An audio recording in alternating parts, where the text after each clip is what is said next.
Roger Williams University is hosting a crisis management seminar on May 3rd at their Providence campus. Crises, whether a natural disaster, cyber attack, or financial instability, can have severe repercussions if not handled properly. This is where crisis management plays a pivotal role. Join Roger Williams MBA students and expert speakers to learn how to prepare for the unexpected. The program is totally free and open to the public. You can register online at rwu.edu/events/crisis-management-symposium. Our partners at PureVita Labs are leaders in the cannabis space working towards standardization in the industry. If you are looking for more education about cannabis or wondering what is the best path to break into the cannabis field, then the University of Rhode Island has a program to help prepare you for a career in this evolving space. Fully accredited by URI's College of Pharmacy, the online cannabis certificate program covers topics related to product development, chemical analysis and testing, and patient and customer therapeutics. The next application deadline for the spring 2023 session is November 29th, and courses start January 10th. Join them at 2 upcoming info sessions and learn more at uri.edu/online/cannabis or give them a call at 401-874-5280. This is the Bartholomew Town Podcast. Do you know what's in your cannabis? Recreational use legalization is on the horizon, and consumer health is PureVita Labs' priority. If you use cannabis, choose lab-tested legal cannabis products over unlabeled black market products, which are likely to contain harmful contaminants. Legal products offer a safe and controlled cannabis experience. Competent testing labs are the gatekeepers to the legal cannabis industry. PureVita Labs, founded by physicians and PhD chemists, is rooted in science and built on integrity. They are committed to helping cultivators and product manufacturers deliver clean and accurately labeled cannabis products to consumers. Know what's in your cannabis, know your dose, control your experience, and visit PureVitaLabs.com. That's PureVitalabs.com. All right, so welcome into Inside Cannabis here on the Bartholomew Town Podcast. I'm Bill Bartholomew. We are joined, as always, by the gentleman from PureVita Labs. As always, a quick introduction from each of you. Yep, Dr. Jason Iannuccilli. Make it quick again. Yeah, it's super quick. One. That's it. And I am Dr. Jonathan Martin. Beautiful. Today, as part of this kind of Cannabis 101 dynamic that we've established here over the last episode or so, I think talking about consumption methods and, especially for people who are just exploring this area of wellness, of recreation, however you want to frame it, is something that's really critical and some basic questions that I think a lot of people have. And let's start with something very 360 degree when we're talking about cannabis, which is what are the differeces between indica, sativa, and hybrid classification? You forgot about Rudialis. There's a third one in there. Those distinctions, that sort of nomenclature is related to the actual morphology of the plant as it grows. And indica, its place of origin, really. Right. So indicas are traditionally short, bushy, stout plants.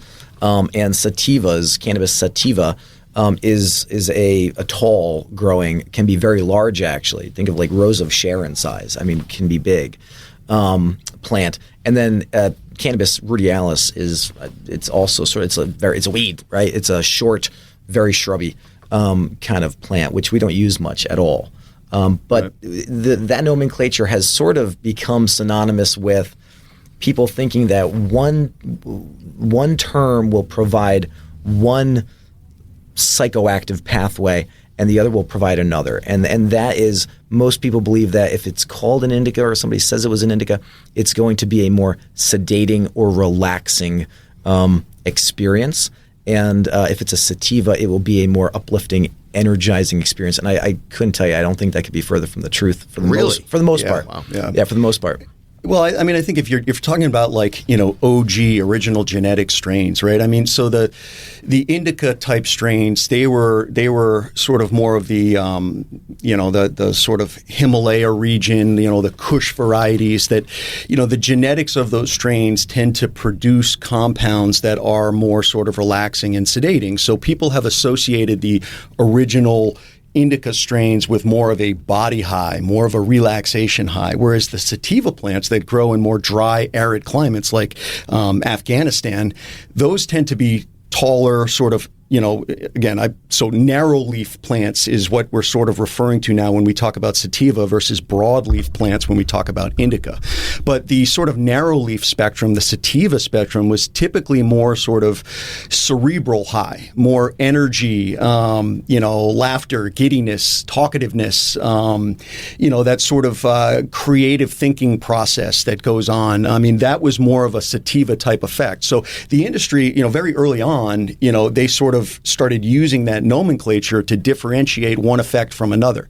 Now, we know that everything is a spectrum, and the industry now has evolved to the point where, cultivators are specifically breeding newer strains that they're creating on their own to create a more sort of balanced or desired effect that is sort of equally a head high and a body high. And there are, various degrees in between. So everything essentially in that sense is now more or less a hybrid. And this is a very important point because we still see products being marketed as indica dominant, sativa dominant, or hybrid. And I don't know that it necessarily means what it used to mean. And because the genetics has changed, because the market has totally changed, I think we need to start looking more at what's in these products to know what the effect is rather than what somebody is calling it.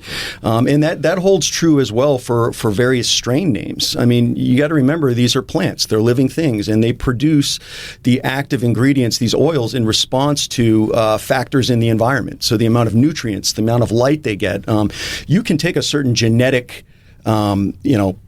lineage of plant and grow it in two different environmental conditions and end up with a different sort of ratio of the active ingredients in there. And the effect could be different.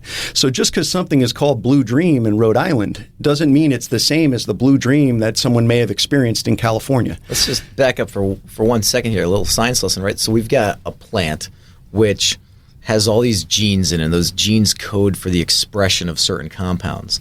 And those genes are turned on and off, just as Jay says, by environmental stimuli.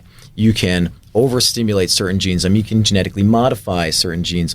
In the lab, you can do it. You can do it by simple Mendelian genetics, right? You actually choose your mate and crossbreed plants to bring out certain characteristics of one plant. And having done that for so many years, we have sort of crossbred all of these cannabis strains. And so those two distinctions sort of become less important. What does matter is what were the genes present in the plant, what were the cannabinoids that were actually expressed. So we call the genotype the actual codes that are there, and we call the expression of those genes, we call that the phenotype. What does it actually express? And if you gave it more nitrogen-rich fertilizer, will it produce more CBD? I mean, just as an example. And if you produce more CBD with some, certain terpene profile, it could be just like some other cannabis strain out there that was from a different genetic lineage, but had the same capabilities of sort of becoming this other one. So the names are really something that I think we have to sort of get away from. Right.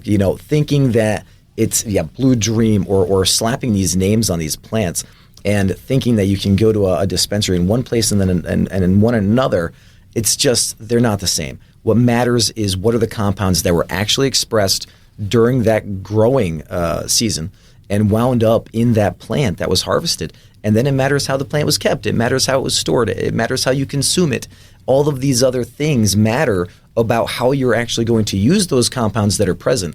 And indica and sativa is just too blunt of an instrument to even begin to sort of dialecticize all the different varieties that are out there and what those potential effects could be down. Right, and I think it's going to be a while before the cannabis culture sort of divorces itself from that terminology. There's no better now that's easy to use. Yeah, and we are starting to see a shift in terminology to more of like broadleaf spectrum, which is more of that sort of indica, sedating, relaxing, versus narrowleaf, which is more of that sativa, uplifting. But that being said, I just wanted to put in another point here for part of the reason why we got into this as a lab is we realize how important the labs are going to be in characterizing the active ingredients that are in these products to help, sort of let consumers know what the likely effects will be from that product. It's no longer about strain name. It's no longer about indica sativa hybrid. It's about, hey, what is in this product as a result of how it was grown and the genetics that produced it, and how is that going to affect you downstream? And there is enough research now that we can start, and we have started looking at. When you do a laboratory analysis on a product and you get all those cannabinoids and you get all those terpenes that are in that product, you can then sort of enter that into an AI engine, if you will. It's a logic engine, really, more than AI. No trade secrets. No trade secrets. No, of course not. But this is what's important, right? So we take you can look at the various ratios and concentrations of these, and you can go to the literature and you can find there have been corollary studies which show that these terpenes tend to induce a feeling of X, and so if you have all of those ratios and you know what is in that product exactly, there is a label that can be presented to someone to give you an idea of what to expect. So instead of saying, I want a sativa because I'm going kite sailing, it's going to be, I want something that has the label that says energetic and uplifting, and actually has some science backing the fact that the terpenes and the cannabinoids in this product have been shown in these ratios to make most people feel more energized than their baseline and more uplifted than their baseline. Right. And so that's, I think, the nomenclature that people will go toward.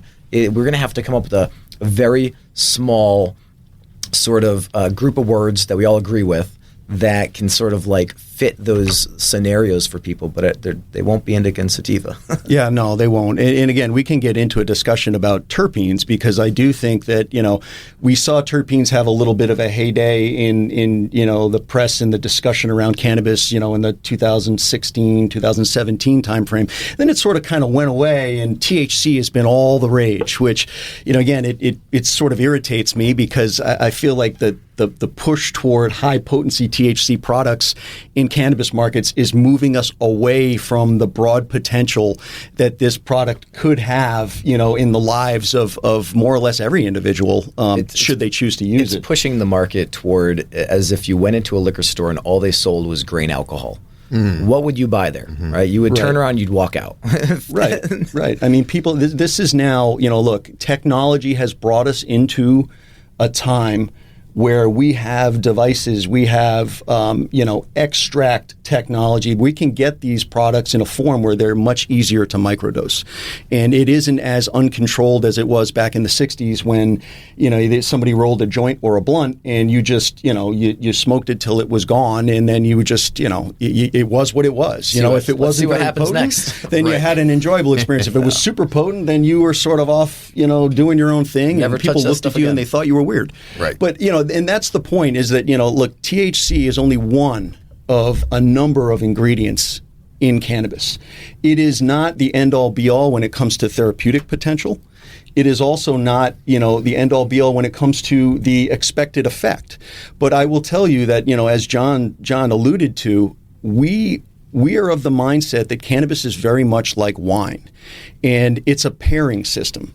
You cannot guarantee an effect to an individual consumer. I mean, that effect depends on a number of factors, one of which is the environment that you're in, your baseline mood state. So to say that a product is going to make you happy, I mean, define happy. Hey, if you're locked in a Turkish prison and you've got the uplifted strain, I don't think it's going to make you very happy. Yeah, but I mean, and again, it may not make you happy, but it can actually promote elevation of mood, and that's the point. So this whole like pairing cannabis with activities is now becoming a major focus, and it's where science is really focused. That's where we're focused now, because there are certain strains that if you as a consumer know in advance, okay, I'm going into this type of an environment, maybe it's a social function or whatever, and I want to feel a certain way. I'm prepping myself to feel that way. There are various ratios of these components that can help you achieve that mental state. They are not guarantees. There are certainly others that will pull you in the opposite direction for sure. But this is where the guidance comes in. This is where the information, that comes from the lab becomes very, very important in helping to guide people to choose the right product for their intended experience or mood state. We want people to be able to walk in, or at least I do, personal opinion, I'll speak for myself. I'd like to see people be able to walk into a dispensary and say, I'm going to the movies today. I'd like to, it's a new Marvel film. You want something that's going to be relaxing but focusing, right? Something that'll make you sit down in the chair, not make you jittery, not make you want to wag your leg the whole time, but focus on the film, pay attention to it, and almost make things vivid and really enjoy the film more. We want people to be able to go in there and say, where's the Netflix and chill strain, right? Versus something that's, I'm going out on a hike, I really want to be engaged, I want my wits about me, I'm going to be traversing some serious terrain here, and what can I find that is not going to make me want to sit down and find a shady spot and take a nap, but will actually make me engaged in my environment, pay attention, and be sort of more active and more energized. We want people to be able to rely on the label that tells them this is more likely to produce that than the opposite. And if you have an enjoyable experience with it, hopefully you get to go back, find the same brand, find the same product, and have a reliable second experience, right? The consistency of that product is important. And just going back to the alcohol, if you went and you had, my favorite beer is Guinness. It's 4.2% alcohol. Well, if I went and I had one that was 7%, it put me on my butt. I'd be like, well, holy smokes, I can't drink Guinness anymore. I don't know what I'm going to get. So the consistency of the products is hugely important. I think most people are going to sort of move into this method of identifying the products that they want to use based on the situations that they're going into. Yeah, and one other point, I don't want anyone in the audience here to think that we are saying that cannabis is appropriate for every single situation. No, please don't. Please don't I would job say that interview using it. No, exactly. And if you're operating machine, if there's safety at stake, then cannabis. And I'm not saying that in the appropriate microdose that it couldn't make you more effective. What I'm saying is that the technology isn't there yet where you can actually become that precise with dosing. And you do have a tendency to, if you take in too much THC, it can actually cause distraction. Yeah. And and it's very hard to control that, especially with these really high potency products on the market right now. I think there's a rule of thumb. THC it's really important to understand that you can have cannabis products that do not have THC in them. But THC itself, again, in my opinion, is like alcohol. So if you would not do something with a glass of wine in your hand, you should not do it under the influence or having ingested any amount of THC. Okay? Right. It, just as a rule of thumb, use the idea of THC presence in a product just like the presence of alcohol. So you probably shouldn't be working and using this. You probably shouldn't be operating equipment and using this. However, there are cannabis products that have no THC in them that are totally non-psychoactive that, some people can't work without them, right? Yeah, and there are hemp varieties too. And again, just to draw the distinction here, hemp is cannabis. Make no mistake about it. It just has less than 0.3% THC in it, which is not psychoactive in the majority of cases. So if you're talking about ingredients like terpenes that help to modulate mood, and you know what, since we're on the topic, let's talk about terpenes. Absolutely. Terpenes, for anyone out there that doesn't know what these are, they are these sort of flavor and aroma compounds that are present in almost every plant. They are what gives particular fruits their characteristic smell and in a lot of cases the taste. So terpenes, and we know this based on science from aromatherapy research. The perfume industry has been using this science for decades in creating the right blend of scents that is going to stimulate the mind and create a certain mood state. Like it could be, almost like an arousal type emotion that gets evoked. I'll use the example of the terpene linalool. Right, linalool is the predominant terpene in lavender, and we know from aromatherapy that lavender does have a soothing, calming type effect on the body. We know the molecular science behind that and how it interacts with the serotonin receptors and how it modulates that experience. So linalool has been proven to have these effects. Linalool is present in some cannabis strains in very high quantities.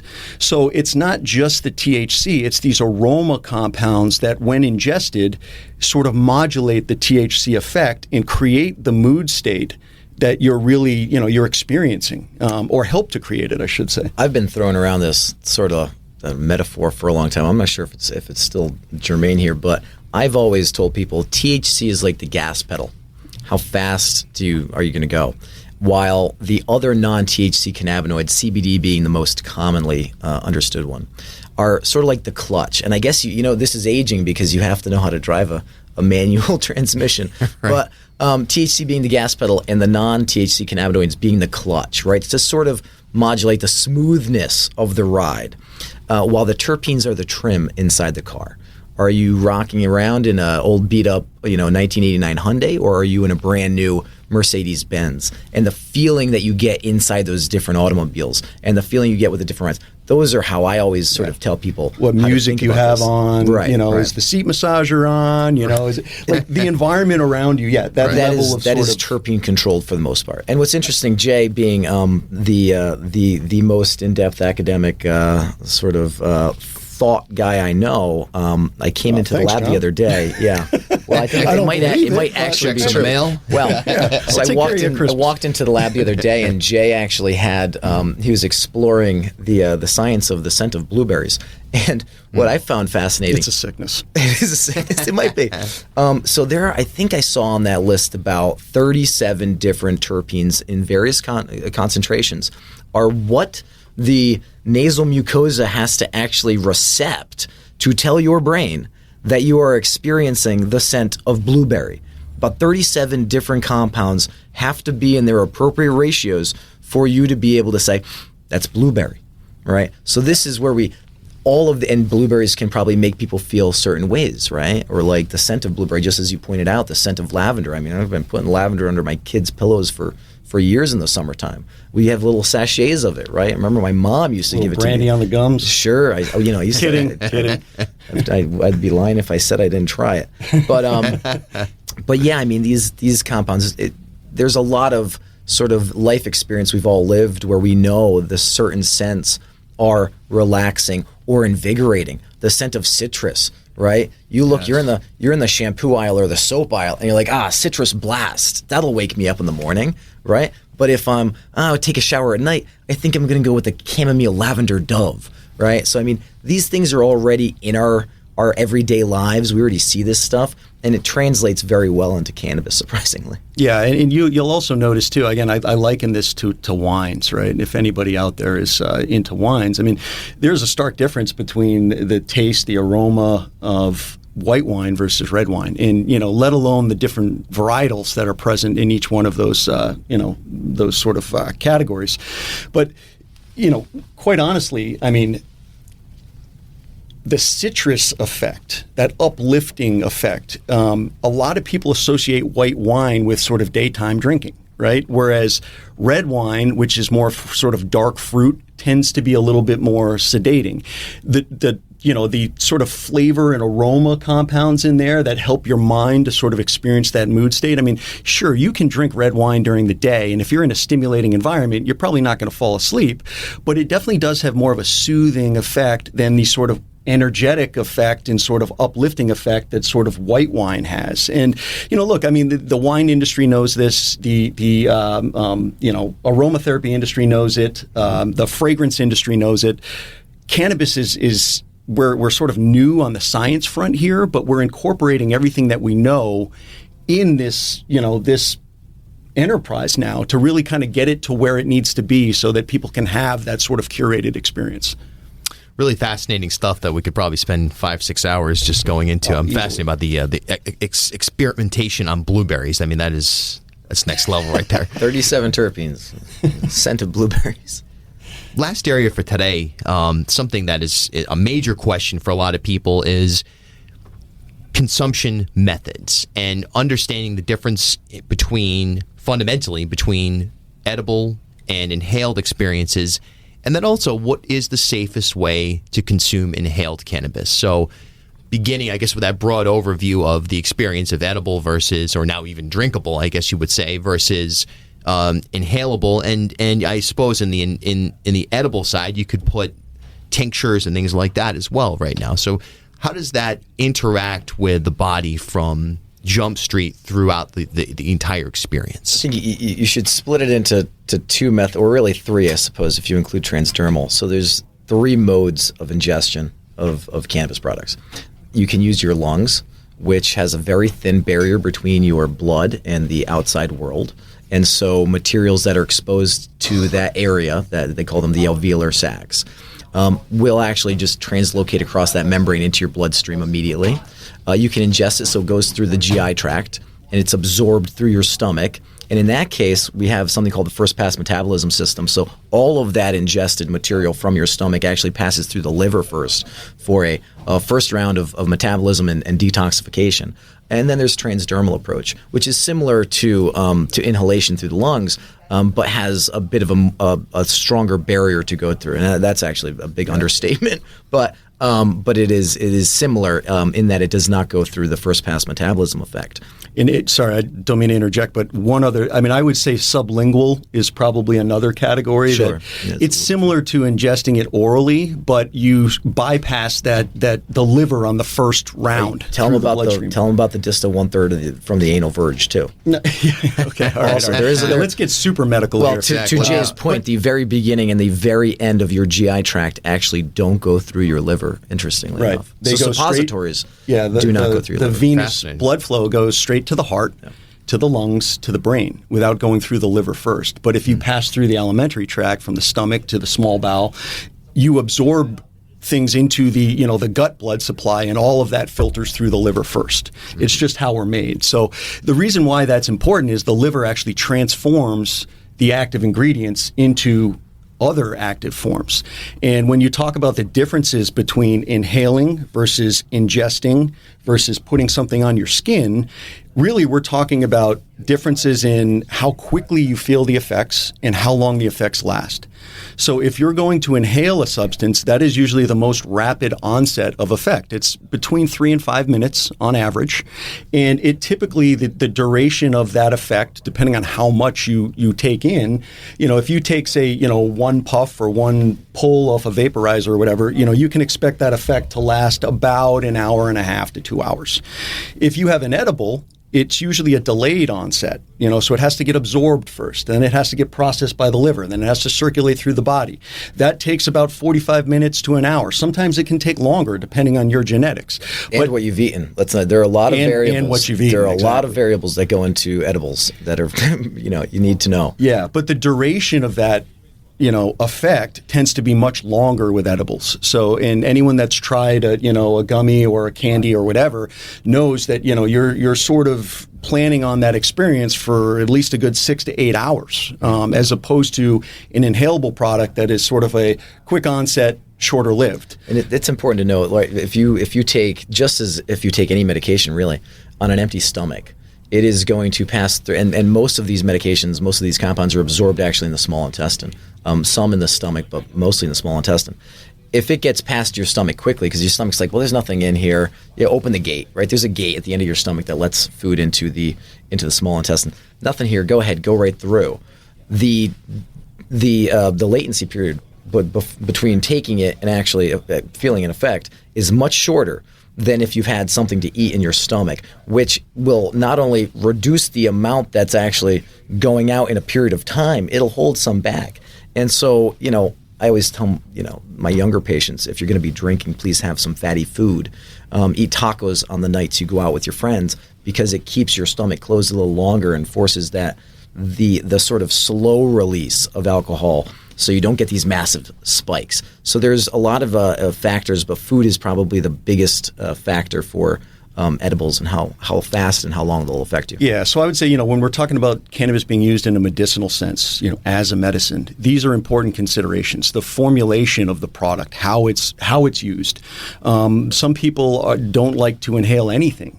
So they may be more in favor of something in pill form or a chewable candy or a lozenge or something like that, or even a topical where you put it on your skin and it tends to have a longer duration of effect, kind of slower onset. So these are all of the, what we call the pharmacokinetic pharmacokinetic type attributes of the way products are made and the reason why they're made in those formulations and how those apply to treating various conditions. Someone that has chronic pain may want a longer duration of effect. They may prefer an edible type product as opposed to a product that they inhale. So that's one area of discussion. But another is if you're trying to look at each one of these individual categories, there are definitely, particularly in the category of inhalational products, there are definitely more healthy ways to consume these products. Let's just, smoking is bad, kids. Yeah. So, any inhaling combusted plant material in general, not a great idea. In moderation, and we all, live in moderation, hopefully. In moderation, a little bit of inhaled marijuana smoke is probably okay. Not going to give you lung cancer, not going to give you emphysema, not going to cause throat cancer. But in general, inhaling combusted plant material is something you probably want to try and stay away from. And it's just too hot. And it creates carcinogens when you burn material and char material. And it also loses a lot of the actual active compounds that we're talking about because they volatilize and they disappear before you're ever even actually able to get them. So I would say, first of all, edibles are harder. We're talking about this, the cannabinoids and the terpenes and all these things, how they work in concert and how they're all sort of important. Edibles are harder to get all of the natural sort of experience of the plant as it's grown. So just as if you went to the florist and they tried to sell you, 4-day-old roses, you'd be like, nah, maybe not. Fresher the better. So fresh cannabis that's consumed at a low temperature but heated, in my opinion, is probably the best way to experience the effect of something based on its compounds. Right. So vaporizing dry flower would probably be, in my opinion, going in toward the future, hopefully we've got dose-metered inhalation devices to figure out how much you're actually ingesting. But that would probably be the safest method of inhaling. Right. And, just to clarify a little bit more, I mean, when you're heating and you're burning something with flame, those temperatures get very, very high. You're creating carbon byproducts there. It's like a well-done steak on the grill that's got a little bit of char on it. We know that more char on meats from the grill actually are linked to increased rates of colon cancer. I mean, charring and carbonization, when you put those products into your body, they cause inflammation. And chronic inflammation causes cancer. Make no mistake about it. So if you're heating and you're smoking with flame, again, I mean, to each his own, but I will tell you that is a less healthy way than smoking with, say, an herbal vaporizer where you heat to a certain temperature. You don't actually burn the plant matter. You don't create those carbon byproducts. And anyone that uses an herbal vaporizer as opposed to, smoking with flame will tell you that, the breath in is much less caustic. You tend to not cough as much. It doesn't cause that inflammatory response in the airways. So yes, there are dangers to smoking with flame. Just like with cigarettes. Now, I would say that there could be other additives in cigarettes that make them more carcinogenic. But that being said, if you're talking about inhalational methods, using a vaporizer is always going to be safer than smoking with flame. And again, when we talk about vaporizers, there's the herbal vaporizer where you actually grind the flower and you smoke the actual flower. You heat that and release the active compounds into a vapor and take that into the lungs. And that is sort of a pure, assuming the product is pure, a pure way of getting the active ingredients into the system. You can also use ionizing vaporizers with concentrates. And to be honest, if you want the total effect, you should try to use full spectrum extracts where they literally try to preserve the integrity of that ratio of those active ingredients as best they can. Now, you always get some loss when you extract something from the flower. But the idea being that, if you're using those cartridges, again, lab testing is key. Because we did see the vape crisis in 2019. I mean, this hit hard. And what that was is it was actually introducing a substance that wasn't meant to be there into these oil concentrates as a cutter to help dilute them out And that substance actually accumulated in the lungs and filled those air spaces so that people couldn't oxygenate well, and they're showing up to the hospital in respiratory distress. Yeah. Now, that's the point, is that, if you use a safe, tested product that is free from harmful ingredients, inhalation is a good way to get the product in the bloodstream quicker, and it's a more controlled microdose type experience as opposed to it gets out faster. Right. Gets out faster also. Yeah. Yeah. But I mean, we could talk for hours about this stuff. It's just, as a once-over, these are sort of the general things that consumers should be thinking about. But I just want to impress on something that Jay said. The full spectrum sort of concentrates that you do see out there are so important to me, because it's sort of like virgin olive oil. The first press of those olives contain all of the compounds that we're all looking for in really delicious virgin olive oil, which I love. And the next press is different, doesn't contain all those compounds. And people know the difference. You can tell the difference in an instant, especially if you've got a last name like Jay.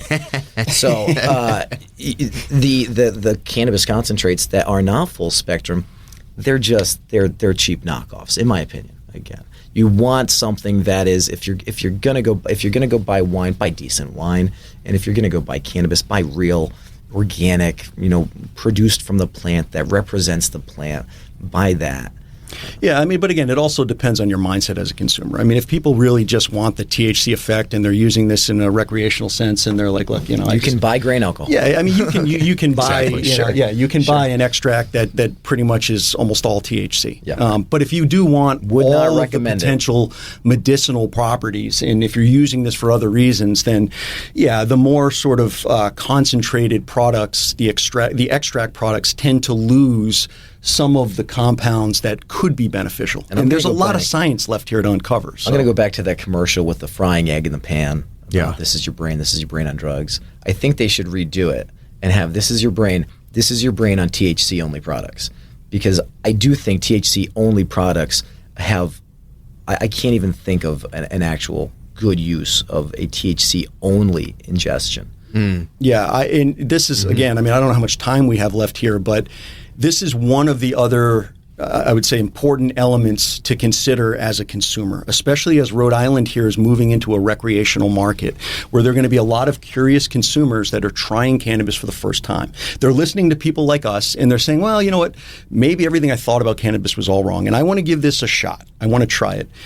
You walk into a dispensary now, and the majority of products out there are going to be THC only, and they're going to be high potency. And that can be a very unnerving experience for a first-time consumer. My grandma's never going back. Yeah, so we know, and again, with some of the medical risks associated with high-potency THC, that element of psychosis, and people that are genetically predisposed to developing schizophrenia, yes, this could trigger the first psychotic event. When you put EEG electrodes on a scalp and you monitor brain activity during, intoxication of various combinations of THC and CBD in these products, what we see is that the THC effect, the electrical activity in the brain, really mimics that which we see in psychosis states in schizophrenic patients. Now, when you add CBD to that THC in at least a 1-to-1 ratio, you calm that abnormal electrical activity down. Subjectively, the individual still experiences all the beneficial effects of the quote-unquote high or the experience, but that, electrical activity that's suggestive of psychosis goes away. So by taking the CBD out of these products, by selectively breeding plants and genetically engineering them to produce more and more THC at the expense of the CBD that otherwise would have been produced, we are developing products that are moving away from that element of mainstream appeal to the general population. They're more geared toward the consumers that are really just like, I just want to rip the biggest, you know what I mean? Yeah. Like, that is not where I see this industry going. That's not where I see the industry succeeding. I see the industry having to appeal to almost anybody who wants to use this in a constructive way. So the point here being, when you are buying products, particularly if you are a novice consumer, look for products that have CBD in combination with THC. Please. In at least a 1-to-1 ratio. Please. There are still medicinal products out there, and I hate to use strain names, but AC/DC, Harlequin. Those are really, heavily weighted on the CBD side with a little less THC. And what that CBD does is it's sort of like, it just widens the lane of travel a little bit. Picture yourself in a car going 90 miles an hour in a very narrow lane. Like when they have the construction barriers on the side? That's right. And you're like, oh my God, and you're grabbing the wheel. That's THC only. Yeah. If you then put in the breakdown lane and you open up the highway to be 3 lanes now, that's THC and CBD. That's good. It's a much more control. I know. I love the vehicle analogy. Yeah, so anyway, just to put that in there, and we could certainly talk much more about this in future episodes, but the CBD effect is important. If you do not have access to products that have a combination of CBD and THC, consider buying a CBD tincture or something that you can put a couple drops under your tongue to soften that experience. You can even take a CBD gel capsule, which my wife takes before she goes to bed every single night. And, finally, after 3 kids, she's finally gotten a good night's sleep because she takes, 20 milligrams of CBD before she goes to bed. Please have some CBD if you're a novice cannabis consumer on board, whether it's just a soft gel or whether it's a tincture or whatnot. It's really important. And if you're interested in the science, go to our website, purevitalabs.com, or go to our Instagram, because we do discuss the actual, I'm a molecular biology nerd, and I love this stuff, the actual receptor interaction, the actual science behind how CBD modulates the THC receptor activity, and how it actually binds to other receptors, which is really, we won't get into it right now, but it's fascinating stuff. Yeah, there's a ton of science here. And again, I mean, we're going to lead people into this in smaller, we're going to microdose it. Yeah. But I mean, these are just take-home messages right now as we start to get ready for a recreational market. I mean, there are ways to give cannabis a fair chance to see if it fits into your life in a controlled way. But, I believe that the product offerings now are not entirely conducive to that introductory experience for everybody. And there are ways to go about it so that you can still get that experience and not totally ruin it. Last quick question here for consumers of flower products, mixing different strains. Maybe, you have a THC only strain and then you say, well, I want to soften that with a CBD strain. Good idea, bad idea? Great idea. I mean, honestly, I see very little issue with mixing and matching. I mean, if you might not know what sort of experience you'll wind up with, but I think if you're a relatively seasoned individual who understands the effect of flower in general on you, you'll be just fine. But I think it's great to have some CBD with any of these products, period, the end. To that point, you can go to hemp farms and you can buy it online, thankfully now. You can have really high quality CBD sent to you in hashish form, basically, powdered form.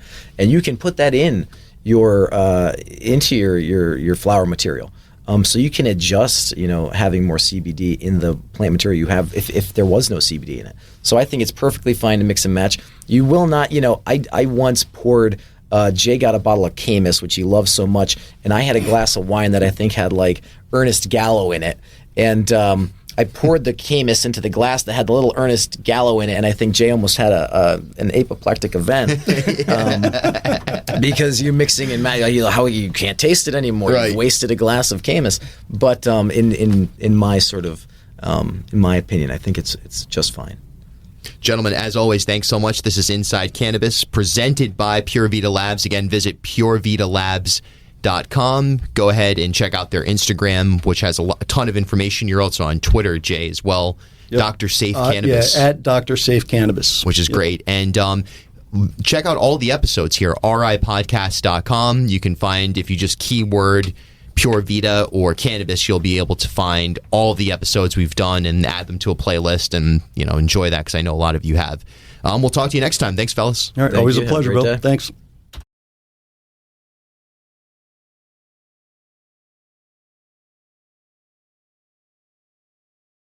At HealthSource RI for Employers, we provide access to health insurance to more than 1,100 local businesses and nonprofits, and 96% of them renew through us every year. Maybe it's our choice of 19 different health plans, our 10 years of customizing solutions, or our one local team of dedicated experts helping employers find quality health insurance. See how our numbers stack up for you. Learn more at healthsourceri.com/employers.